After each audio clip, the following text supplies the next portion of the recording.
How we doing, folks? This is Terry Trueblood. I am the chair of trustees for the Illinois FOP, and we're back today with another Facts Matter Moment podcast. And today we have with us gubernatorial candidate Paul Schimpf, a former senator. So, Senator, thanks for taking the time to come and speak with us today.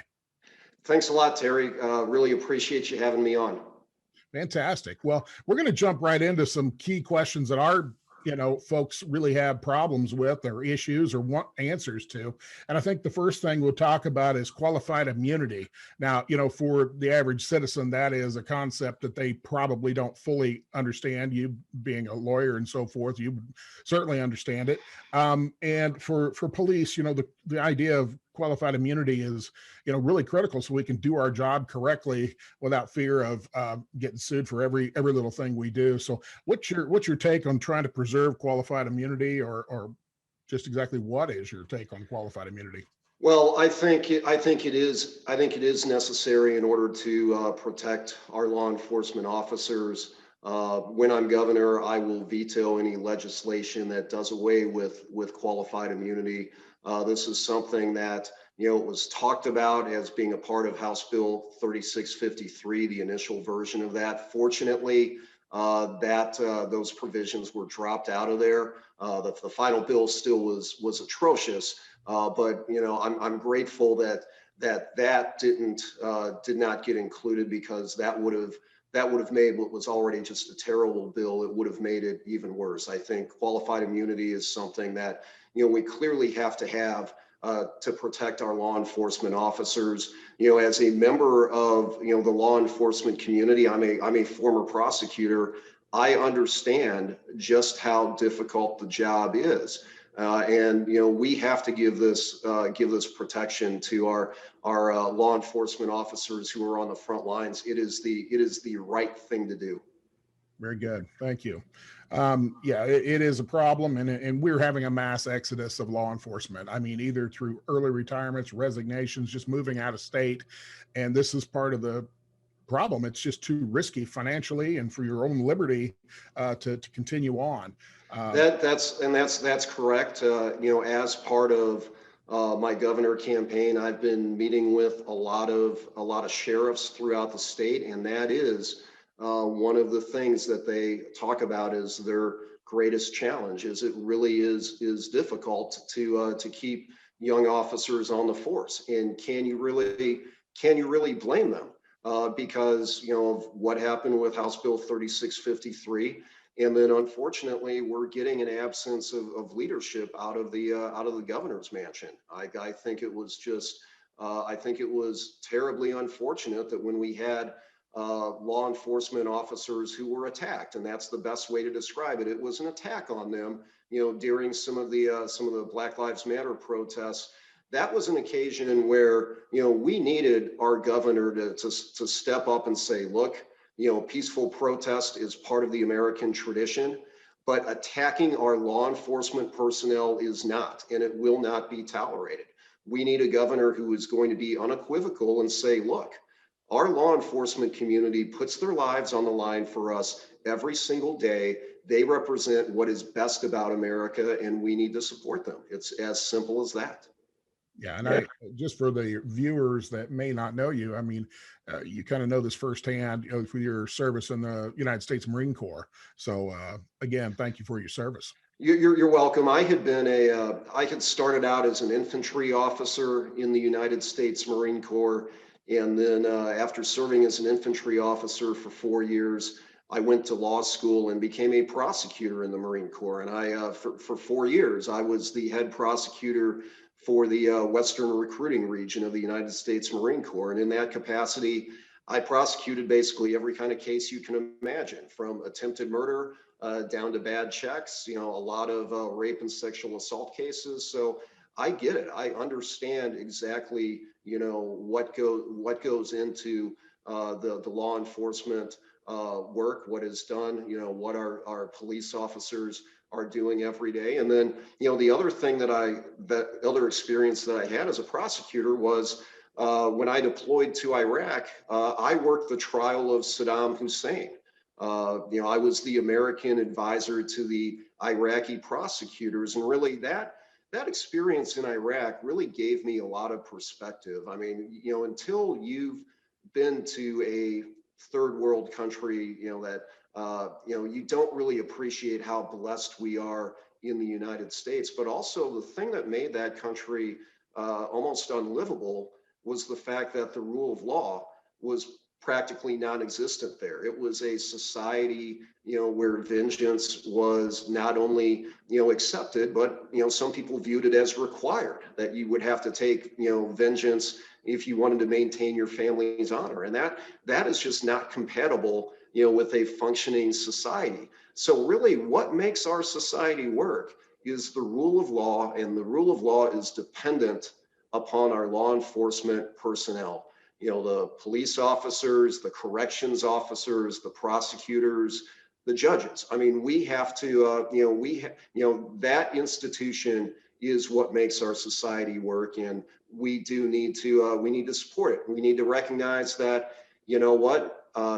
nobody's perfect. We can always improve, and the leadership of the, of the Illinois law enforcement agencies, they want to do whatever they can to, continue to improve the performance of their community.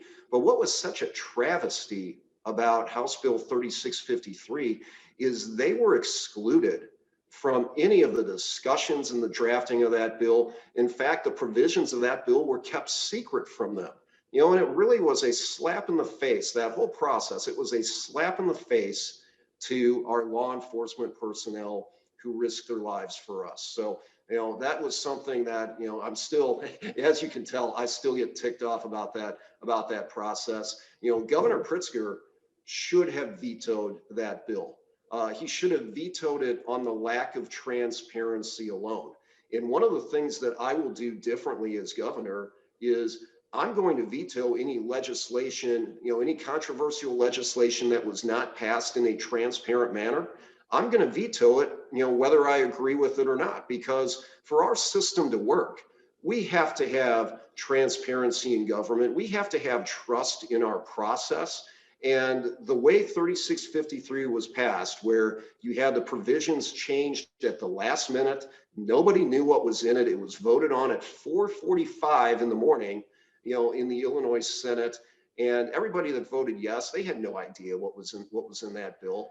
So that was just, it wasn't criminal corruption. There wasn't, cash payments made or anything like that, but that was a corruption of our democratic system.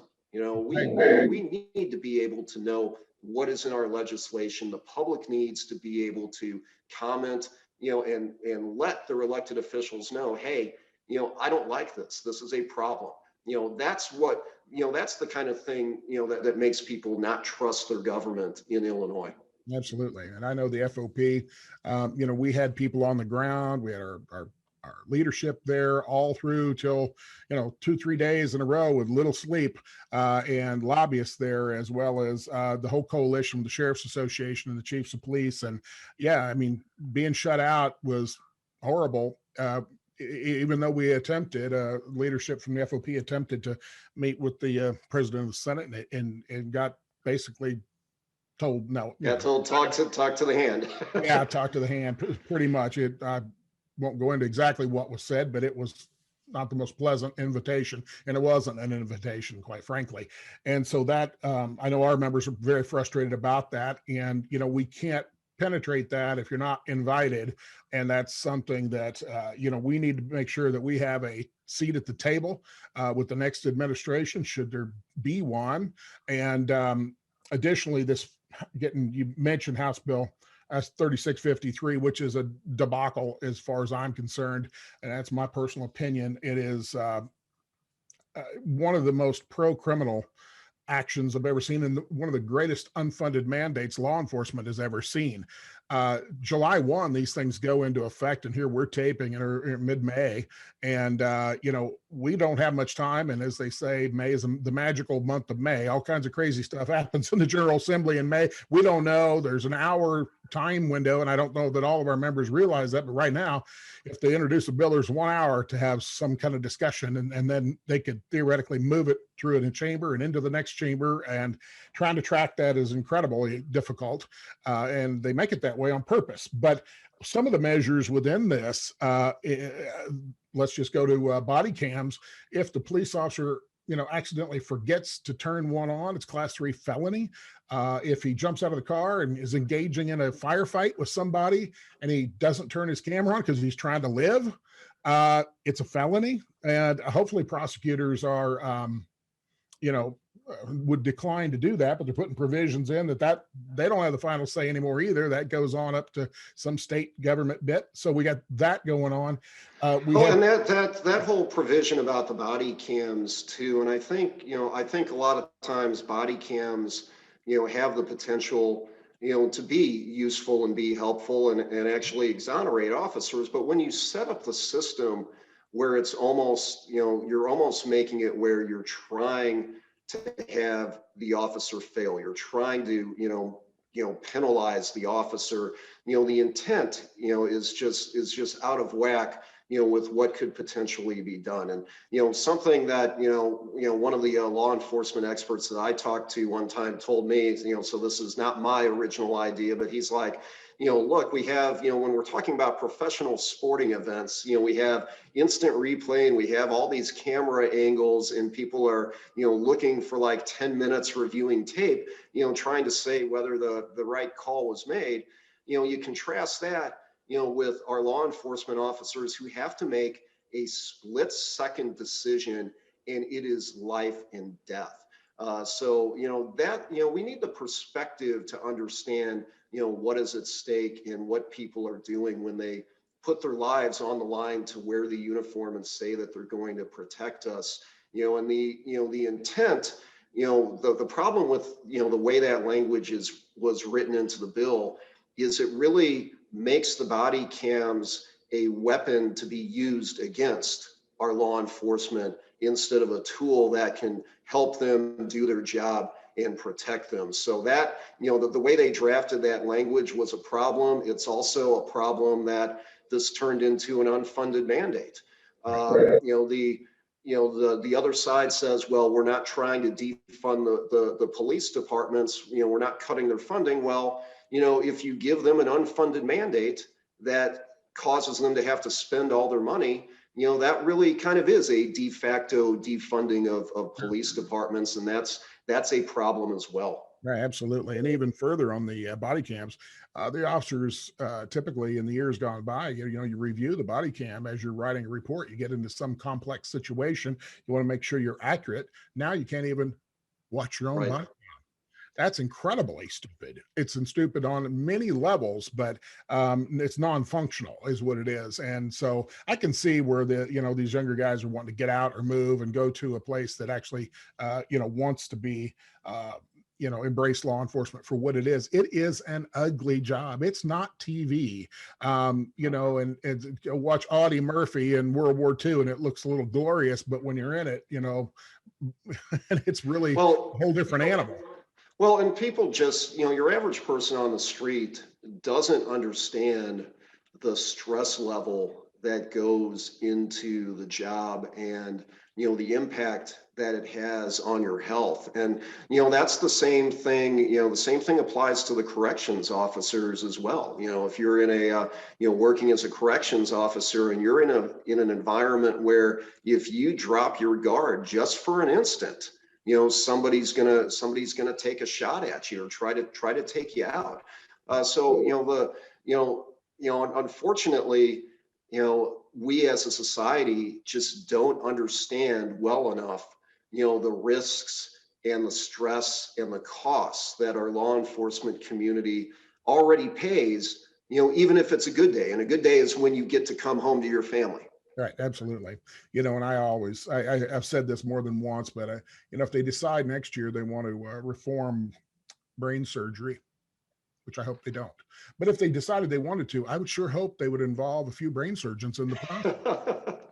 That's a great analogy. And, one of the things that, that I have always done is I have always tried to listen to, my local law enforcement experts. One of the things that I told them when I was a state senator, and I was a state senator for 4 years. I'm not a state senator anymore because I didn't run for re-election, and we can talk a little bit about that later if you want. But, I used to tell our law enforcement leaders, I would say, look, you have forgotten more about law enforcement than I know. So if you want me to be a good state senator, please help me by communicating with me, share your expertise, and that bit of humility, being willing to listen, is really kind of goes back to why we had the situation, where they didn't, they didn't include law enforcement, in the discussions about 3653. It's because of, it's because of arrogance. It's because of a lack of humility. We need elected officials who are, who are honest, who are going to work hard, who are going to tell the truth and keep their promises. But most importantly, we also need elected officials who are going to listen, who are going to have the humility to realize, I need to listen to the experts. And that's just not what we're seeing out of the governor's mansion right now. Yeah. Well, this House Bill 3653, there's a lot of parts and pieces to it, 750 plus pages, and not an easy read at all. It's certainly not a page turner by any stretch. So the average public doesn't, they just have no idea what's going to happen until something bad just crawls right up on their doorstep, and they're going to go, hey, why are we not being able to do this? Well, they passed a law. And well, where was I? Well, the media didn't report a lot of it, and certainly didn't report very much on the law enforcement end of it. That was problematic. Trying to get this out to the folks, because we're really concerned from a law enforcement perspective about community safety. That's what we got into the job for, is to keep people safe. It's kind of a bit of a warrior mindset. You're going to go try to protect and serve people, and that sounds so cliche, but it's true. These kids that come on, they really want to help people, and keeping bad guys away from good guys and women and men and children. That's really what they're there for. They're not there to beat somebody up. They're not there to do bad things. And accountability wise, on the job myself for, 30 some years, every second is computerized. Down to the second, and you have so many internal affairs situations and so many different reviews. It is highly accountable, and if it isn't, the system is in place to adjust that as necessary, especially with everybody with videos and all the other things. But and Terry, I do want to take this opportunity to thank you for everything that you've done. Thank you for your service, as a law enforcement professional. One of the things that people a lot of times they don't realize if they're just listening to the media is, our law enforcement community does a tremendous job. You wouldn't think that if you just watch the news all the time, because the media doesn't provide us with the necessary perspective. I mean, more than I do how many, there are hundreds of thousands of interactions every day between the law enforcement community and civilians, and 99.9, probably 0.999% of those interactions are done in a commendable manner. It's just that when you have one out of a million, but that's what the media decides to cover, that causes people to lose perspective. I remember, I was doing a radio interview a number of months ago where, they had me following Senator Dick Durbin, and he was saying, well, we need more statistics. We need more data to analyze this. And my response was, we don't. We have the data.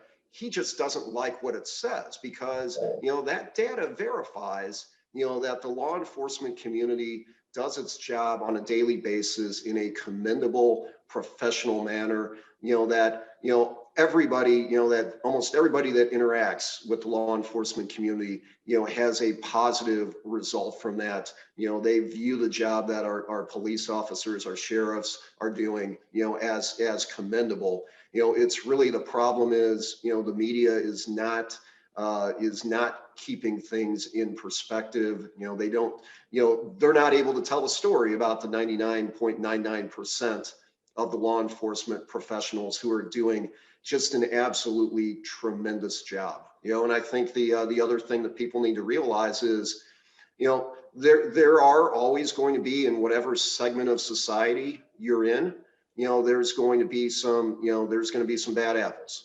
But nobody hates bad cops more than good cops, and the law enforcement community, will bend over backwards to police itself.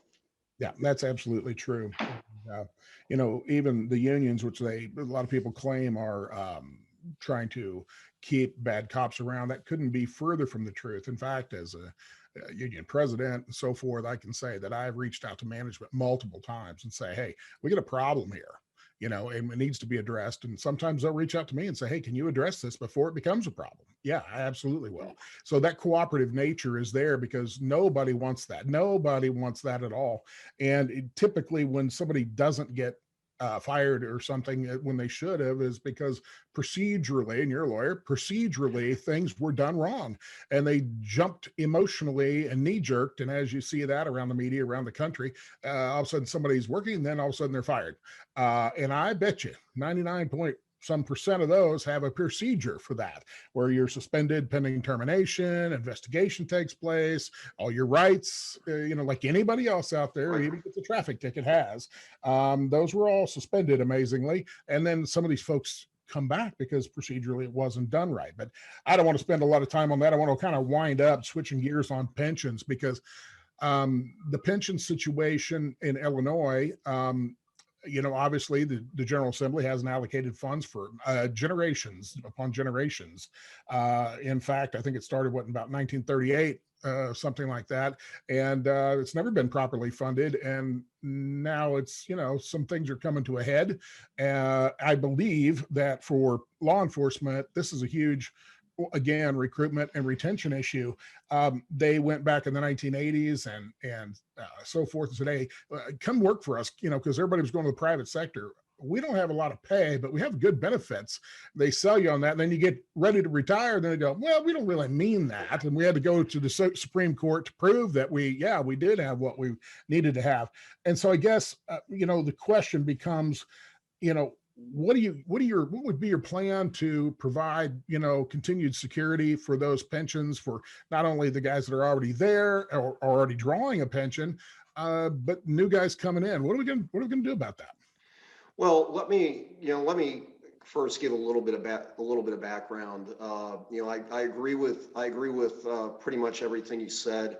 I think, if we're going to talk about the pension challenge in Illinois, we need to understand really why it's a problem. And we are in this unfunded situation for one reason mainly, and that is that the General Assembly did not make the pension payments that it was supposed to make. I was a state senator for 4 years. I sat on the pensions working group.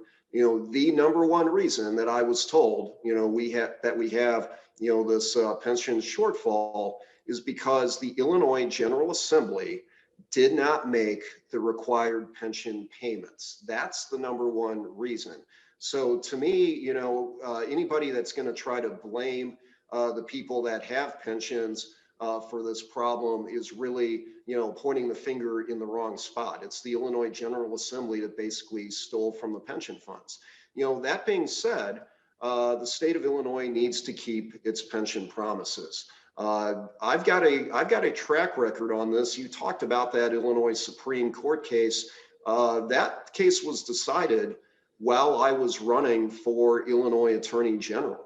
How I got into politics was I got out of the Marine Corps, moved my family back to Illinois. I did the opposite of what everybody else seems to be doing. I brought my family back home, but I ran for Illinois Attorney General in 2014 because I believed that we needed an Attorney General who was not an insider in either political party, who would be able to focus on fighting corruption because there was I didn't know anybody any favors. So I ran for Illinois Attorney General, and a big issue in that race was the pensions. And Lisa Madigan at the time, took the side of her father, saying, well, we can ignore the provisions of the Illinois Constitution and break our pension promises.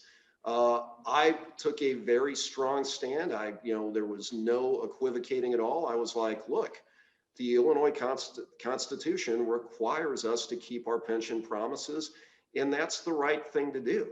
I thought it was really funny in Lisa Madigan's legal argument that she made to the Illinois Supreme Court.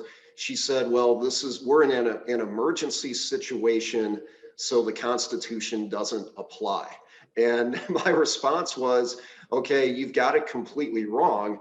The Constitution exists to protect people from politicians yelling about emergencies, as a way to trample our rights. So I think the state of Illinois needs to keep its pension promises. I'm going to insist upon that as governor. The other thing that you pointed out is this is a problem that has been decades in the making. So when people come to you and may say, oh, I've got this silver bullet type of solution, I'm going to, we're going to be able to solve this quickly, they're selling something. This was a decades long problem. It's going to take, responsible government. It's going to take making the pension payments over a number of years to get us out of this situation. Is it impossible to get out of? Absolutely not. We've had some occasions in Illinois within the last few years where we have had record revenue coming in.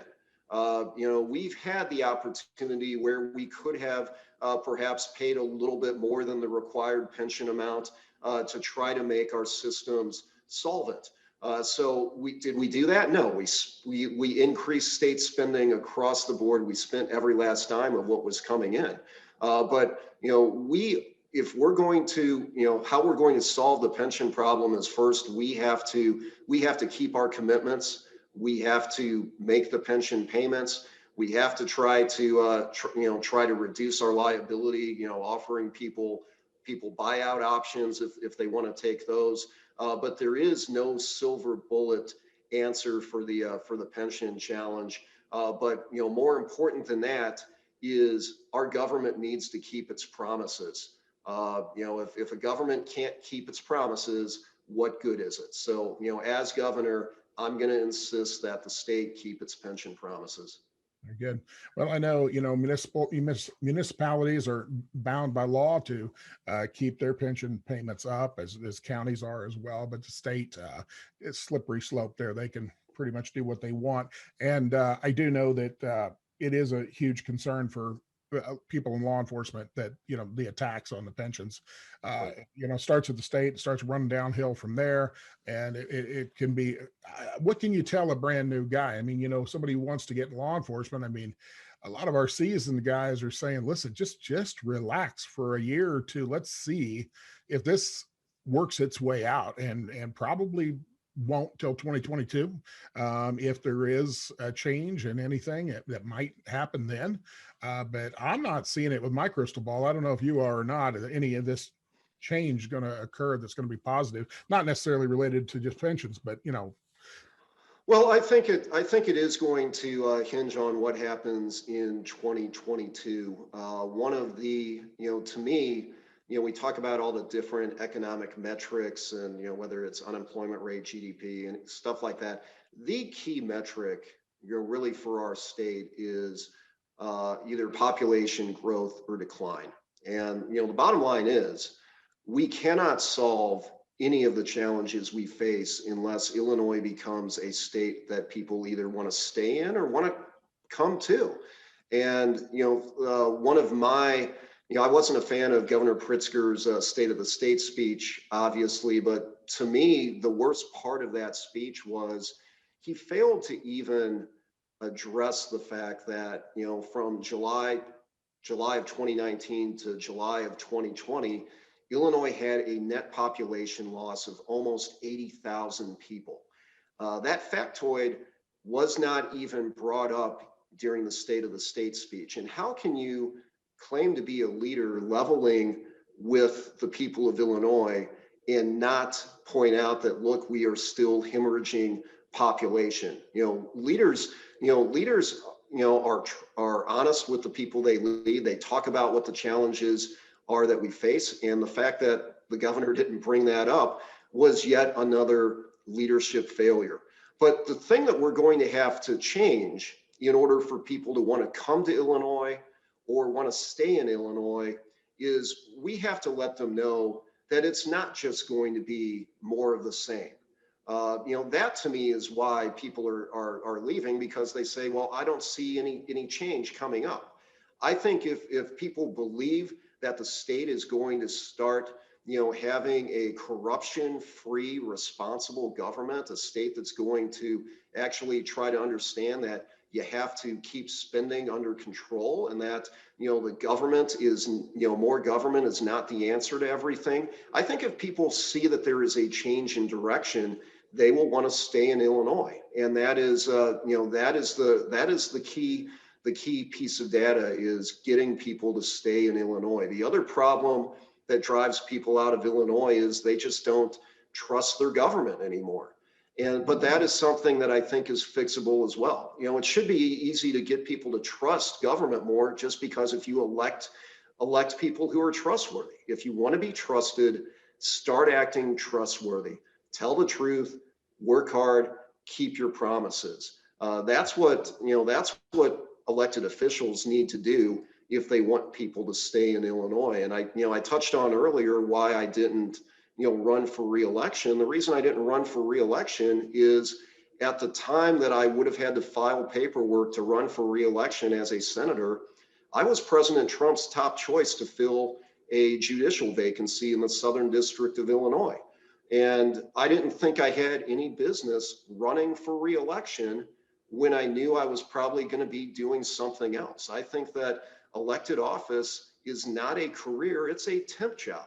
And the voters deserve candidates who are committed to the office that they're running for. So I felt like I had no business, asking people to vote for me when I thought I was going to be doing a different job, when I was trying to get a different job. And I wound up not getting that federal judge position. Senator Durbin was able to veto my nomination. He had the power to do that, and that's the way that the system works. But by doing that, that also, freed me up where I could evaluate running for governor. And I decided that, that we needed a new direction out of the governor's mansion. We need somebody who, whose background is not a career politician, somebody who is, from the middle class. My parents were both public school teachers and union members. And I get it. I understand what it's like to wake up in the middle of the night wondering how the heck you're going to pay for your kids' education, or what it's like to live paycheck to paycheck. And we need a governor, that's not only going to understand those problems, but also a governor that's going to be able to unite our state, find solutions, and bring people together. A governor that is not a member of the wealthy political class. And that's something that, that I'm offering to the people of Illinois that I don't think you're seeing out of other candidates. Very good. Hey, I appreciate that. And I just, as far as the population loss goes, I put it in perspective. I mean, Springfield's like 100,000. That's about what we're losing from the latest I've got. Losing an entire city of Springfield every year. Even when I was a kid, I think we had 28 congressmen, and now we're just lost another one. What are we down to?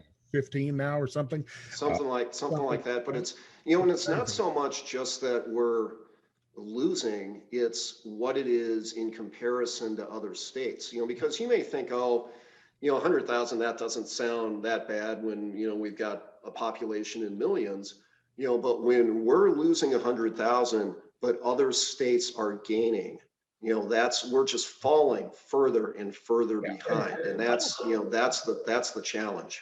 We use that term, moving, you're leaving. I think they're running away as quickly. Everybody I've talked to who has moved out of state, and I've had a lot of friends that have moved out of state, and they couldn't get out fast enough, and sell their assets, be gone, and so forth. So yeah, it's a real problem. It certainly is. And I think, we're kind of about out of time, but Senator, I appreciate you taking the time to meet and talk to our people. And we try to make these things brief enough that, you know, a guy gets a break, he can kind of watch that sitting in his squad car on lunch break or something. And so I think we've accomplished that. And is there any contact information you'd like to get out there in case people want more information from you? Sure. And before I give that contact information, I do want to just say thank you, to everybody that's watching this. Thank you for, what you do to protect us. The mainstream media, may try to skew things, but there are, the overwhelming, majority of us out there recognize the sacrifices that you're making. We have your back, and we're thankful for what you're doing. If you want to find out more about me, really probably the two best places to go are on Facebook. You can go to Schimpf for Illinois, and then on the internet, my campaign website is Schimpf, then the number 4 Illinois.com. Schimpf, the number 4 Illinois.com. Those are the two places to find out more about me. And then I'm also, I'm traveling the state during this governor campaign. I announced on February 15th. I live 30 minutes south of St. Louis, but my mother-in-law, who I'm fortunate enough to still be on great terms with, she lets me crash with her up in the Chicago suburbs for like really over half the week. So we are all over the place. We're having a lot of different events. If you want to come meet me, I would love to see you, and thank you for your service. Very good. Well, folks, once again, Paul Schimpf here with us. He's running for governor for Illinois on the Republican ticket. So if you want to see more, you should grab one of those websites or Facebook, and you can check him out. And I'm sure he'd be willing to talk to you at any event. And as we have our town halls that go around the state, which law enforcement's putting on to talk about 3653 and more, maybe you might get him as a guest. So anyway, for the FOP, this was another Facts Matter moment. Thank you. Thanks a lot, Terry. Really enjoyed the conversation today. Very good.